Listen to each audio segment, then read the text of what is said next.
guys, and welcome to Samber Style Garage. So in today's episode I'm going to be telling you guys about my 1968 Camaro. So for those of you who don't know or can tell by the license plate in the front, I am originally from South Africa. I started my life in America in 2019. So it was always a dream to own a classic American V8. However, in South Africa, we don't have cars like that. What better car than a Chevy Camaro? So it was one of the cars on top of my list. I've got a very long list of cars that I would eventually like to own. My big dream is to have a barn full of cars. However, this is the first one on the list, and this one I acquired in 2021.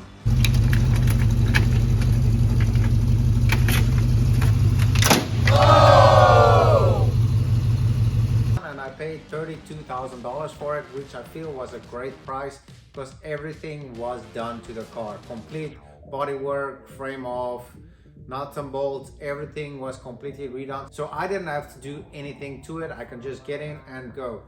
However, there was a couple of things I had to do, like small things that I was excited to do. I had to rebuild the carburetor, and then another thing is I changed a little bit of the looks of the engine bay, which I will show you guys in a second.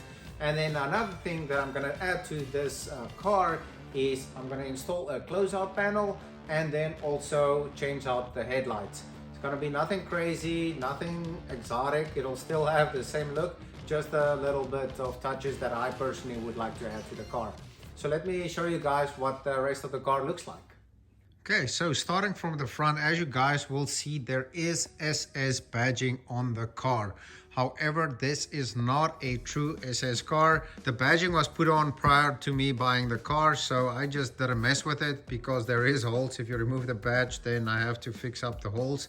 So I just felt like I would leave it. So, however, this is a factory V8 car. It's a 350 motor. Which came from like the mid-70s. I looked up the engine code on the block number, and it showed me that it's like a mid-70s V8 car. It's very stock, nothing fancy. It's not, doesn't get like thousands of horsepower or anything. It rumbles, it sounds great, it's reliable, and I'm super happy with it. So a couple of things that I did on the engine bay. I'll maybe throw in a couple of the pictures of what it looked like before. I changed out all the hoses. It had braided hoses before. The valve covers and the air cleaner was all chromed out. These bars was chrome. I'm not a huge fan of the chrome in the engine bay, so I decided to do it like black and carbon fiber. And then another thing that I added in was the wiring looms. So as you guys can see, the plug wires are in those looms and it's black, so it's a little bit hidden. It's just a little cleaner finish. It's got stock manifolds. It's really a nice cruiser driver. So when I said I want to put in a closeout panel, I was referring to this opening right here. So a closeout panel would basically cover everything. You won't see through all the way down, and it's just a cleaner finish and look overall. And then let me show you guys the interior. It's a black standard interior. However, the people that are familiar with Camaros would know that is not a Camaro shifter. I believe from the research that I've done, this shifter knob came out of an Oldsmobile. The one thing that I was thinking of that I might consider doing down the line is change out the black interior to an all red interior and have the car red on red. I think it looks pretty cool. I like the look of it. I know it's gonna be a lot of work. However, I think it'll be pretty cool. We'll see. I don't know. What do you guys think? Let me know in the comments below if you like black on red, the traditional look, or a red on red. And there you guys can see the behind of the car. That is a very good looking behind in my opinion. I really love this car. It looks great driving it and just looking at it. Here is the trunk. As you guys can see, it's pretty clean all the way around. And then a little toolbox because it is a classic and you never know when you might need that. The paint is not completely perfect. It is not a showroom car, but it is decent enough that I managed to get a couple of trophies, as you guys can see right there. Okay, so I'm gonna start with these headlights. I'm gonna replace them with these ones. They look very similar. They are crystal xenon lights. They should be a little bit brighter. I really hope they are, because I'm just a little bit, I don't drive at night. If I want to go for a drive late afternoon, early evening, these lights are not the best. They are yellow and dull, and I just want something a little bit brighter so I can see better, and then people can obviously see me a little bit better. So I'm gonna start with these headlights. Okay, so there is 3 screws we're going to move. 1, 2, and 3, and then this big bezel would come off. So let's go ahead and do that.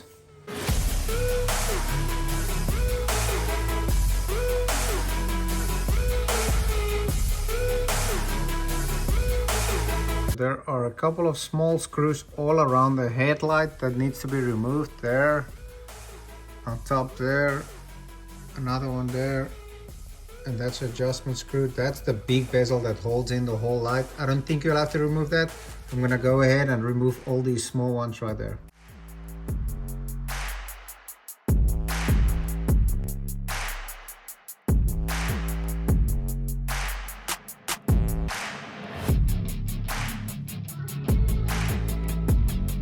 So this is after we remove the screws and then so this bezel around the actual bulb is gonna come off, and then the bulb should come right out.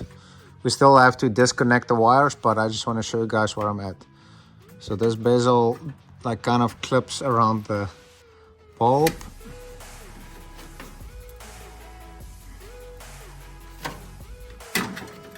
And that comes off.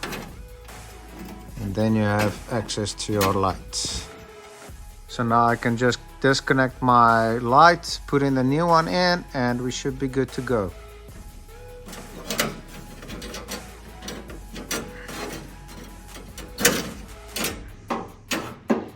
And there it's out. So here is my new bulb, and I'm gonna connect it and see if we can get it right in. Just gotta test it before I put everything back.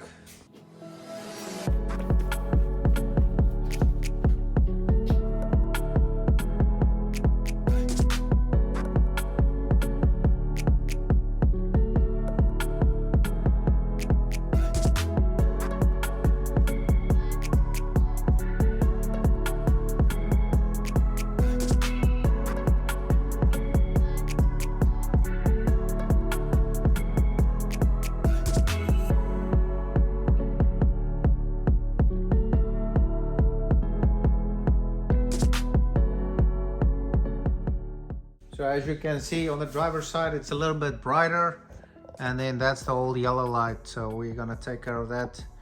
I might have to change out this little marker lights in the front, but that's a project for later on. So let me finish up this one.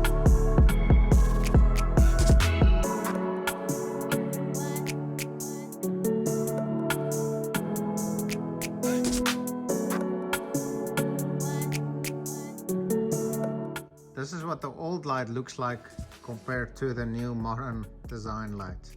Pretty crazy how they used to do it. I'm not sure if there's an original light from factory with this car. I mean, it looks pretty old to me. However, we're going with the new, little bit modern one.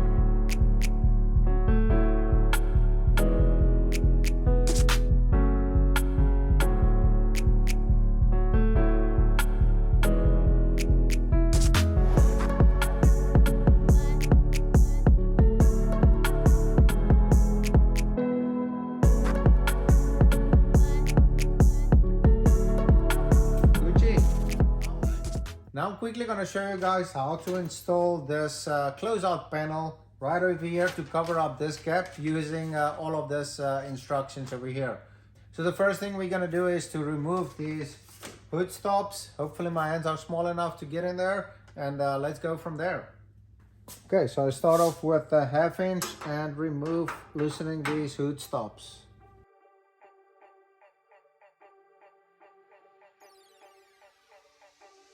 So before I put the panel in, I'm gonna put this little rubber seat on the outer edge here, because that's gonna be the edge that's exposed out here.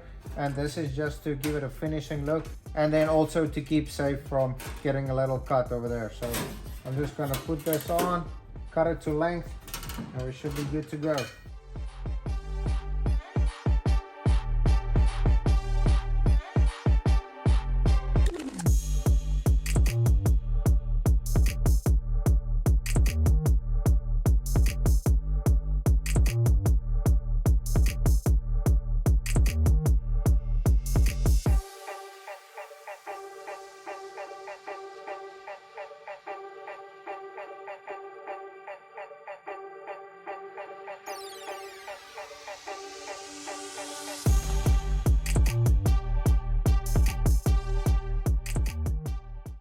Another thing that comes with this closeout panel is this bolt right here. So as you can see, it is an Allen key bolt, and that's gonna replace this rear bolt right there. I presume because this bolt sticks out a little bit further, it might hit the closeout panel when you close the hood.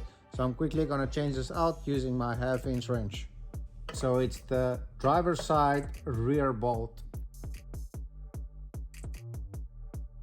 Okay, so there is the closeout panel in, and it's looking fresh. I'm super happy with the very clean look.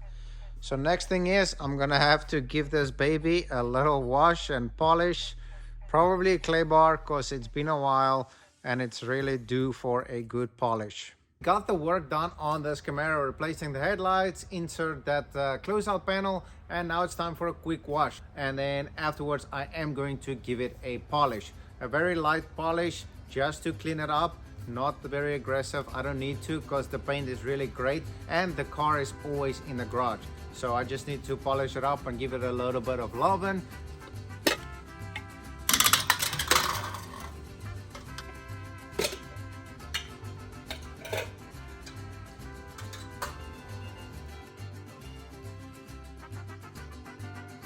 Okay, so I'm gonna spray some wheel cleaner on it so it can start soaking up and make it a little bit easier to clean up, but there's a lot of brake dust that needs to be cleaned up.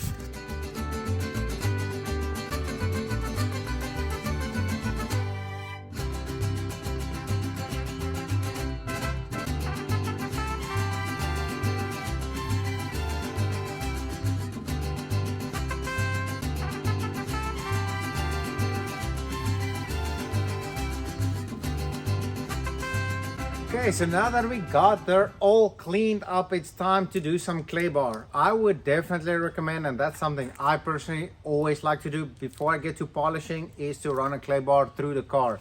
This just prevents like any further more scratches or damage to your paint that you might not see with your naked eye. There are always contaminants if your car is any time outside in the sun and is dirty. There's always some dust or grime or something that can bake into the paint. So definitely, as a precaution, clay bar your car and you will have that peace of mind, so when you polish that you wouldn't add any more scratches to your paint. I'm going to show you guys what I mean with how important it is to clay bar your car. So you guys just saw me, I washed the car with microfiber rags and towels and everything, and it's clean. I'm going to throw some clay bar on it with my quick detailer, and I'll show you guys what I mean with contaminants on your paint that you don't see even after you washed your car with a shampoo and wax.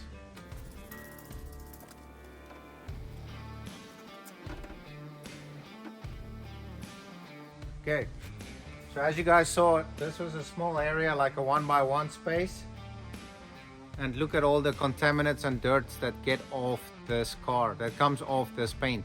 It's insane. So that's the reason why you want to clay bar your car before you polish it, because that stuff will go into the polish and it will just damage your paint.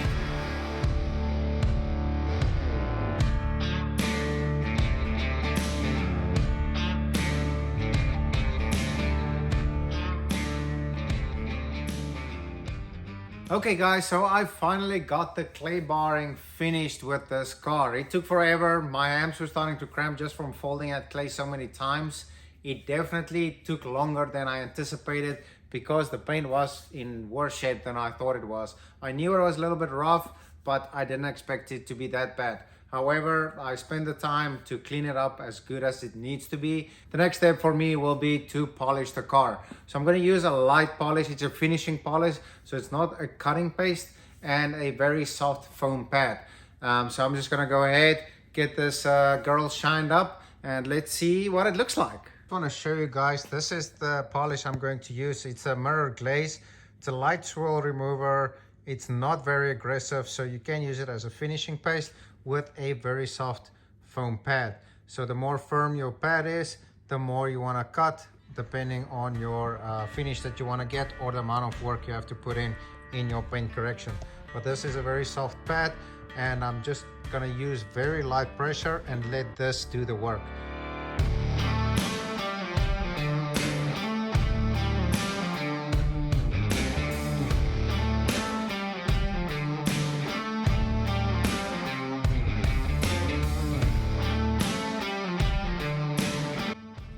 So that's before polishing and that's after polishing. You can see kind of the line there, before and after. Shoo-wee, would you look at that shine. So we got it all polished up, and I have to say, it's looking fantastic.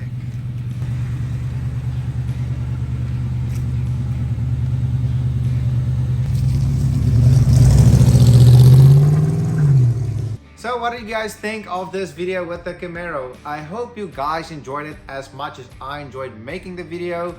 Please drop your comments down below. Let me know what you guys think about the Camaro. Do you like it? Yes or no? Would you like to see more of it?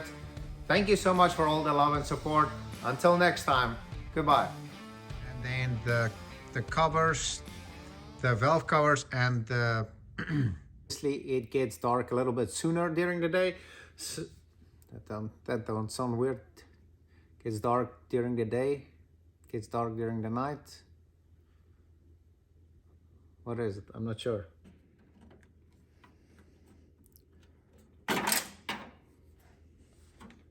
Remove the hood latch bolts, or what do they call it? And give it a little bit of loving, and give it a little bit of love. Give it a little bit of loving, and what else? Give it a little bit of loving. So I'm gonna remove this. I'm gonna give it a little bit of loving. I'm gonna remove the rings off the walls, so I'm gonna get a nice and thorough cleaning on the wheels,